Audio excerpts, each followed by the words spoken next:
बिस्मिल्लाहिर्रहमानिर्रहीम। प्यारे बच्चों, अस्सलाम वालेकुम। मैं आज 10वीं जमात का उर्दू 822 की पहली गज़ल की तशरीह कर रहा हूँ, जो हम आप तक पहुँचा रहा हूँ। मुझे उम्मीद है कि आप सारे बच्चे पढ़ते होंगे और इस पर मेहनत करेंगे और मेरे चैनल को सब्सक्राइब करके बेल आइकन दबा के, ताकि आपको मेरा हर वीडियो पहुंचे और जब भी आपको ज़रूरत लगे और उस वीडियो को क्लिक करके आप देख सकते हो।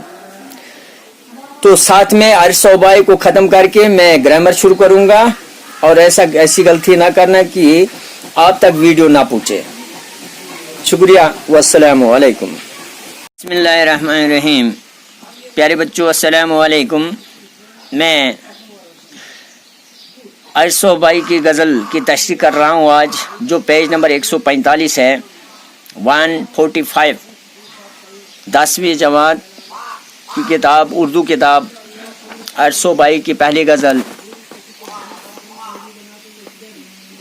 कौन सा वो ज़हम दिल था, कौन सा वो ज़हम दिल था जो तर व ताज़ा न था। जिंदगी में इतने गम थे जिनका अंदाज़ा न था।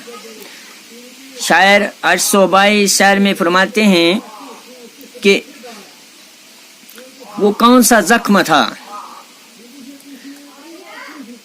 वो कौन सा गम है और वो कौन सा जख्म है कि जो तर्व ताज़ा न है, जो तर्व ताज़ा न था। मेरी ज़िंदगी जो है गमों से भरी हुई है और इतने गम जो मेरे ज़िंदगी में मुझे अपनी ज़िंदगी में मिले हैं जिनका कोई अंदाज़ा नहीं है। हर गम, हर ज़ख्म मेरे दिल पर ताज़ा ताज़ा है, यानी कि मैं अपने गमों और ज़ख्मों की वजह से मेरा दिल जो है तंग आ चुका है और इतने गम और इतने ज़ख्म मुझे मिले हैं जो तरोताज़े हैं, जिनका कोई अंदाज़ा नहीं है। प्यारे बच्चों, दूसरा शायर है इसका। हम निकल सकते भी तो क्यों कर हिसार ज़ात से, हम निकल सकते भी तो क्यों कर हिसार ज़ात से, सिर्फ दीवारें ही दीवारें थे, दरवाज़ा न था। शायर इस शायर में यूँ फरमाते हैं, हम निकल सकते भी तो क्यों कर हिसार ज़ात से, सिर्फ दीवारें ही दीवारें थे, दरवाज़ा न था। यानी कि शायर अरसोबाई इस शायर में फरमाते हैं कि मेरा दिल जो है गमों और ज़ख्मों से भरा हुआ है, यानी कि मेरा दिल जो है गमों और ज़ख्मों की वजह से भागने के लिए तैयार है। मगर दिल भागे कैसे, मेरी रूह जो है भागने के लिए तैयार है, मगर ये रूह जाए कैसे। ये इंसानी जिस्म के चार दीवारे में फंसी हुई है, बंद है, कैद है, इस ढांचे में बंद है, क्योंकि यहाँ दीवारें ही दीवारें लगी है।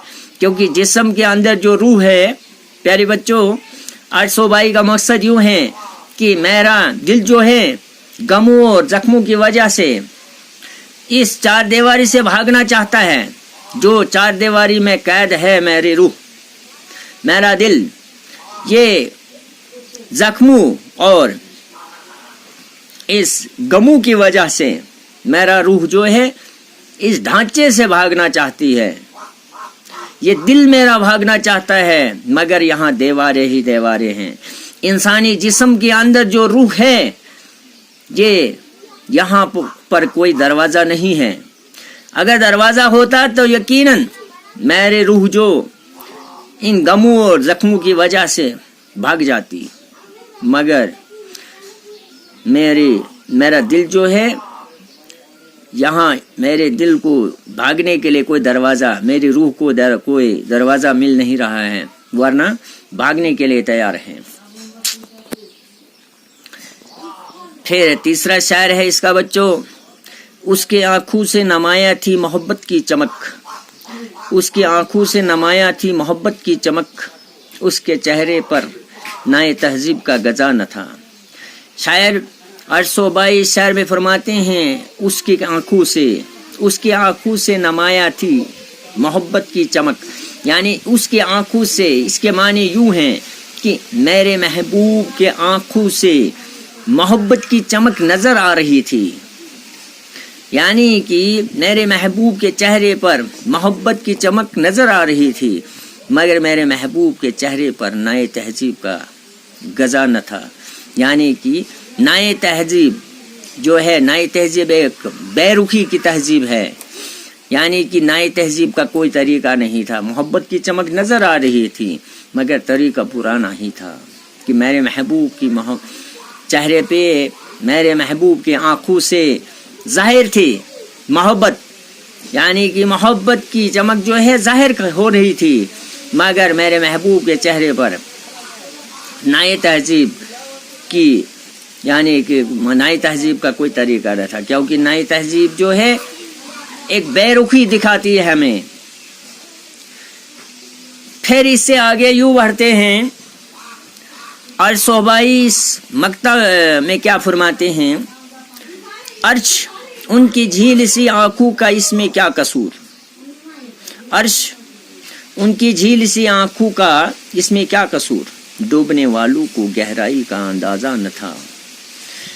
प्यारे बच्चों, शायर जो अर्श है, अर्श सोहबाई इसमें फरमाते हैं, ए अर्श, अर्श अपने आप से मुखातिब है, अपने आप से कह रहे हैं, ए अर्श उनके झील सी आंखों, यानी कि मेरे महबूब के झील मतलब गहरी मोहब्बत के गहरी आंखों का इसमें कोई कसूर नहीं है, यानी कि मेरे महबूब के खूबसूरत आंखों का इसमें कोई कसूर नहीं है।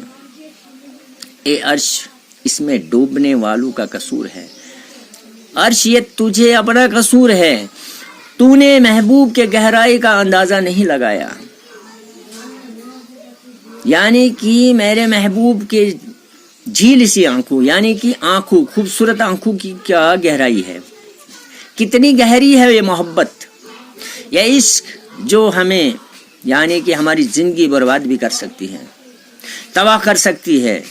ए अर्श, अर्श अपने आप से मुखातिब है, फरमाते हैं कि इसमें मेरे महबूब के झील से आंखों का कोई कसूर नहीं है, क्योंकि मेरे महबूब की आंखें जो है बहुत ही खूबसूरत है, झील के मानिंद हैं, मगर इस मोहब्बत और इश्क की गहराई का कोई अंदाजा डूबने वाले को नहीं था कि मैं मोहब्बत और इश्क में कहाँ तक डूब सकता हूँ, कहाँ तक जा सकता हूँ।